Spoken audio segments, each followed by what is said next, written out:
Hello students, मेरा नाम सुधाकर तिवारी है और मैं आज आपके लिए लेकर आया हूँ क्लास 10th फर्स्ट फ्लाइट से चैप्टर नंबर 4।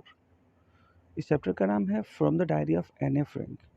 जैसा कि चैप्टर के टाइटल से आपको पता है कि ये जो स्टोरी जो हम पढ़ने जा रहे हैं, ये एक्चुअली में एक डायरी है जो एक लड़की जिसका नाम था एने फ्रैंक उसने लिखा था। बेसिकली एने फ्रैंक जो है जर्मनी की रहने वाली थी और जब वो 13 ईयर की थी तो उसे उसके बर्थडे पर एक डायरी गिफ्ट मिली थी। और एनी फ्रैंक हमें इस स्टोरी में बताती है कि उसका कोई रियल फ्रेंड नहीं था, तो इसलिए उसने अपने डायरी को ही अपना जो है बेस्ट फ्रेंड माना और वो अपने डायरी को एक नाम देती है और उसके बाद अपनी स्टोरी जो है, जो भी उसके अंदर जो फीलिंग्स होती है उसको इस स्टोरी में इस डायरी के माध्यम से जो है हमारे सामने रखती है।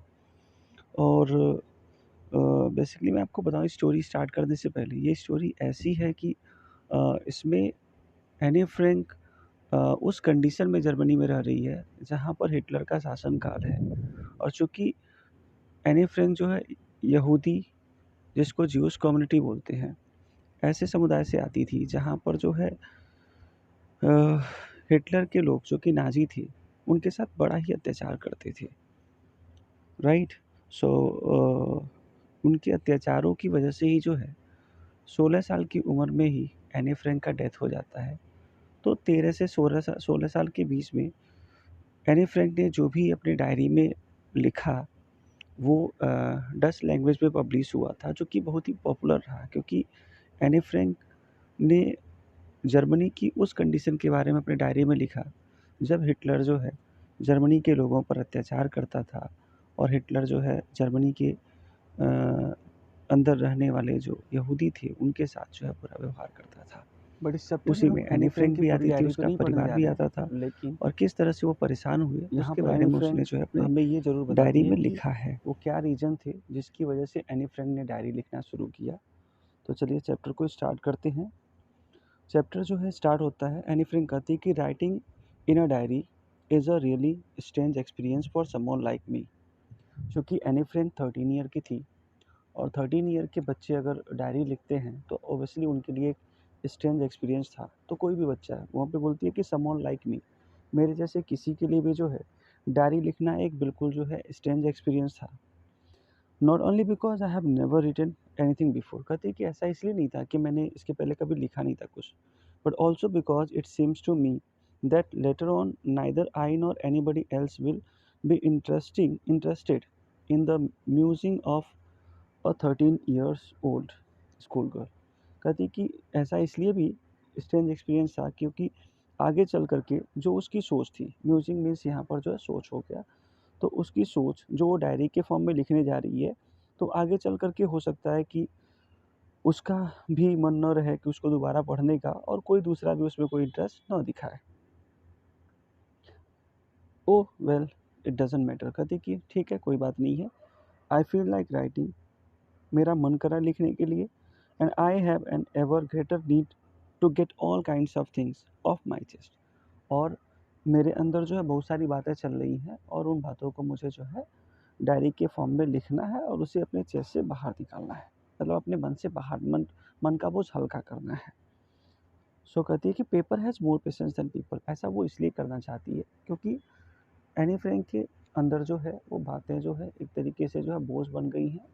और ऐसा हमारे साथ भी होता है कि अगर हम कोई चीज़ मन में होती है, अगर किसी दूसरे के साथ डिस्क्लोज़ करते हैं, तो हमारे मन को जो है हल्कापन फ़ील होता है।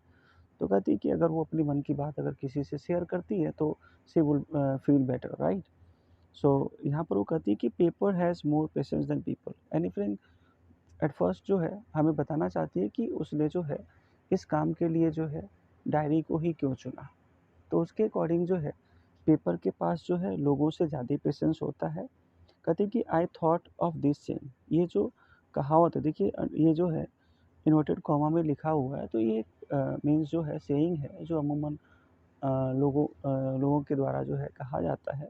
तो उसी सेइंग का सहारा लेते हुए कहती है एनी फ्रैंक जो है, I thought of this saying, मतलब इस सेइंग के बारे में मैंने सोचा on one of those days, मतलब उन दिनों में when I was feeling a little depress, जब मैं थोड़ा निराश रहा करती थी। और was sitting at home with my chin, और मैं अपने घर पे बैठी हुई थी चिन का सहारा लेकर के, इन माई हैंड्स, अपने हाथों से। बोर्ड एंड लिस्टलेस, उस समय एनी फ्रैंक कहती कि मैं उदास थी और कुछ भी नहीं समझ पा रही थी कि क्या करूं। Wondering whether to stay in और गो आउट, और सोच रही थी कि क्या वो घर में रहे या फिर बाहर चली जाए। I finally stayed where I was, कहती कि मैं फाइनली जहाँ पर थी वहीं पर रही, मतलब घर छोड़ के गई तो नहीं। ब्रूडिंग, और सोचती रही। Yes, paper does have more patience, और ये सोचती रही कि हाँ, पेपर के पास जो है पेशेंस तो ज़्यादा होता है। And since I am not planning to let anybody else read this stiff backed notebook, और एनी फ्रैंक कहती कि और चूंकि मैं इस को किसी और को नहीं पढ़ाने जा रहे हूँ। स्टिफ बैग्ड का यहाँ पर मतलब है, मतलब वो नोट जिसको एनी फ्रैंक जो स्ट्रांगली सपोर्ट कर रही है। तो वो नोट यानी कि एनी फ्रैंक का जो डायरी है, जिसे वो आगे चल करके डायरी के नाम से कंसिडर करिए, refer to as.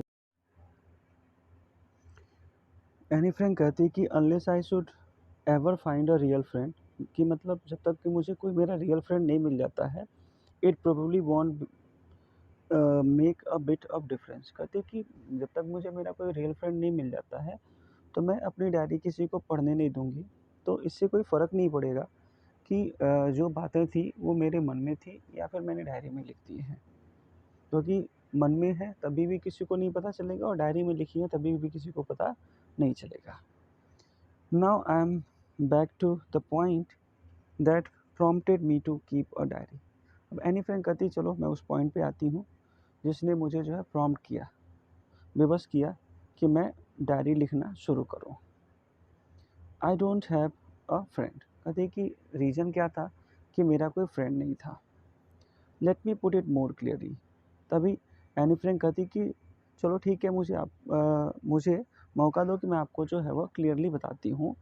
Since no one will believe that a 13-year-old girl is completely alone, क्योंकि अगर मैं ऐसे बोल दूँ कि मेरा कोई फ्रेंड नहीं था तो कोई भी बिलीव नहीं करेगा कि एक 13 ईयर की लड़की है और उसका कोई फ्रेंड नहीं है। एंड आई एम नॉट, और मेरा ऐसा था भी नहीं, ऐसा भी नहीं था कि मेरे फ्रेंड नहीं थे। आई हैव लविंग पेरेंट्स, मेरे तो लविंग पेरेंट्स थे। एंड अ 16-year-old सिस्टर, 16 साल की मेरी बहन थी। And there are about 30 people, और लगभग 30 लोग थे। आई कैन कॉल फ्रेंड, जिनको मैं फ्रेंड कह के बुला सकती थी। आई हैव अ फैमिली, मेरा एक फैमिली था। लविंग आंट्स, मेरी आंटी भी थी जो मुझे प्यार करती थी। एंड अ गुड होम, और मेरा अच्छा खासा घर भी था। नो, ऑन द सरफेस, नहीं इस धरती पर, आई सीम टू हैव एवरीथिंग, मुझे तो लगता है कि मेरे पास सब कुछ था। Except my one true friend, सिवाय मेरा एक रियल फ्रेंड के, मेरे एक रियल फ्रेंड के मेरे पास इस धरती पे सब कुछ था मेरे लिए। All I think about when I am with friends, कहती कि फ्रेंड के बारे में जो मेरा ओपिनियन है वो ये है कि जब भी मैं अपने फ्रेंड के साथ रहूँ, is having a good time, तो मेरा समय जो है अच्छे से बीते। I can bring myself to talk about anything but ordinary everything, कहती कि जो I can not bring myself to talk about anything, कहती कि मैं जो है अपने फ्रेंड्स के साथ सारी बातें तो नहीं कर सकती थी, बट ऑर्डनरी जो है एवरीथिंग, जो भी हो सकता है, जो ऑर्डनरी चीज़ें होती हैं वो तो एटलीस्ट मैं डिस्क्लोज तो करी। We don't seem to be able to get any closer, कहती कि हम जो फ्रेंड्स थे वो कभी इतने क्लोज नहीं आ पाए। एंड दैट्स अ प्रॉब्लम, और यही समस्या थी।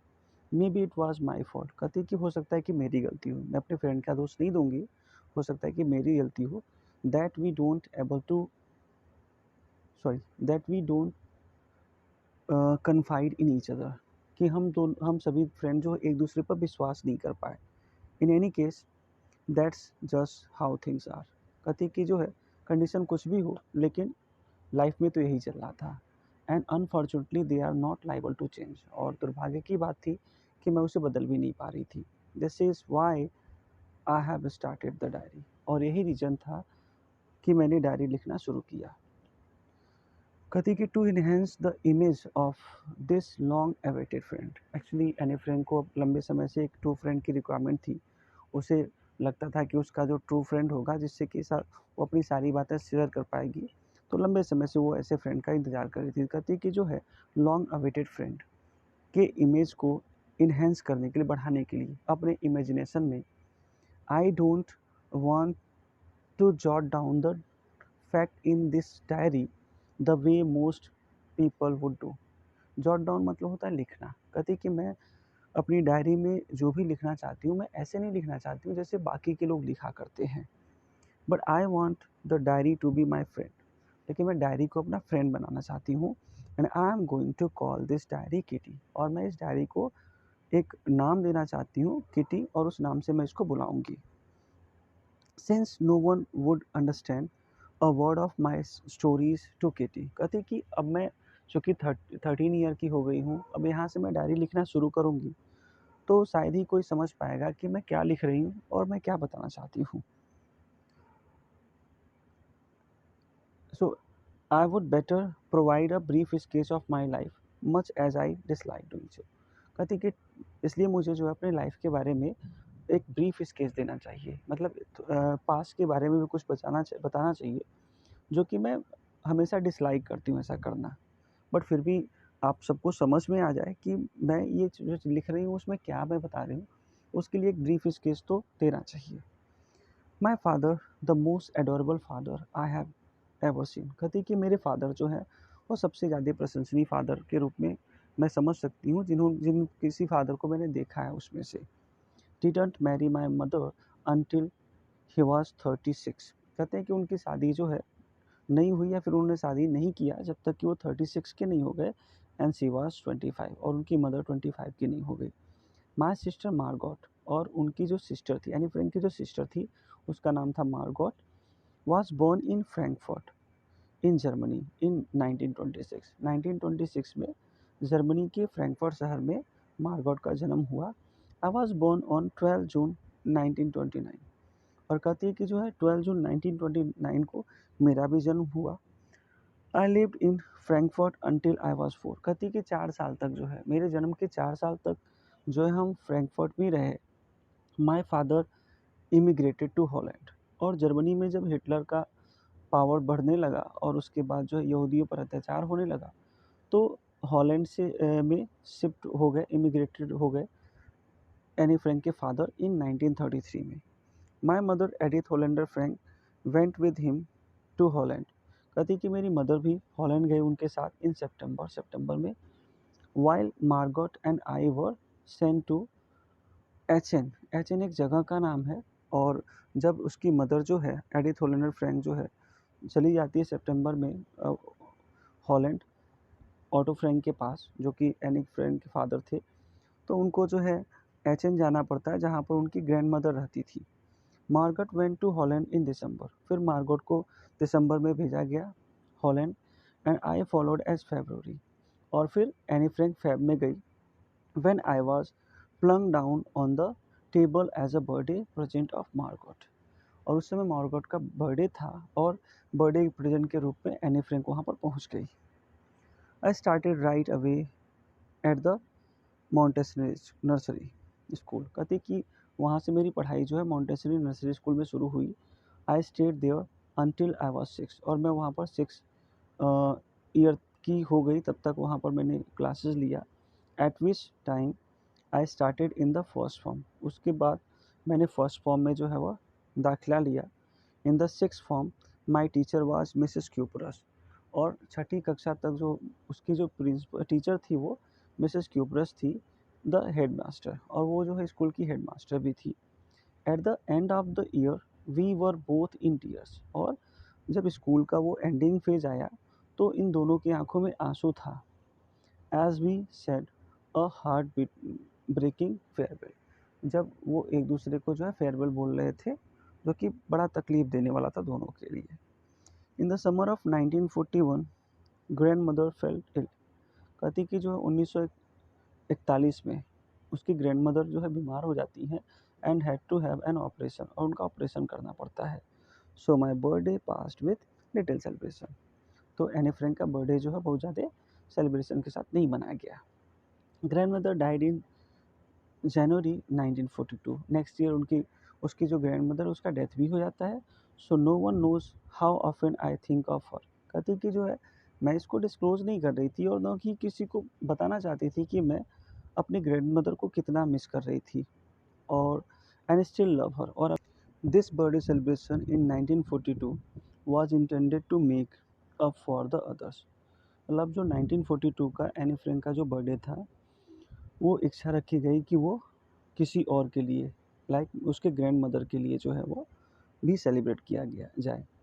And grandmother's candle was lit along with the rest. और बाकी के जो मेरे कैंडल थे उसके साथ साथ ग्रैंड मदर का भी कैंडल जो है वहाँ पे रखा गया। The four of us are still doing well. हम चारों जो है अभी भी ठीक ठाक से रह रहे थे वहाँ पर। And that brings me to the present date of 20 June 1942। और ऐसे ही चलता रहा और आज का जो दिन है 20 जून 1942 के दिन जो है एनी फ्रैंक कह रही कि मैं वो दिन आ गया जब मैं डायरी लिखना शुरू करूँ। And the solemn dedication of my diary, जो मैं अपनी डायरी जो है वो लिखने के लिए जो है डेडिकेटेड हुई। सो ये था इस स्टोरी का जो है फर्स्ट पार्ट। सेकेंड पार्ट में हम जो है इस स्टोरी में जो है एक और फैक्ट के बारे में, मीन्स एनी फ्रैंक के डायरी में जो है एक और घटनाक्रम के बारे में स्टडी करेंगे हमारे दूसरे वीडियो में।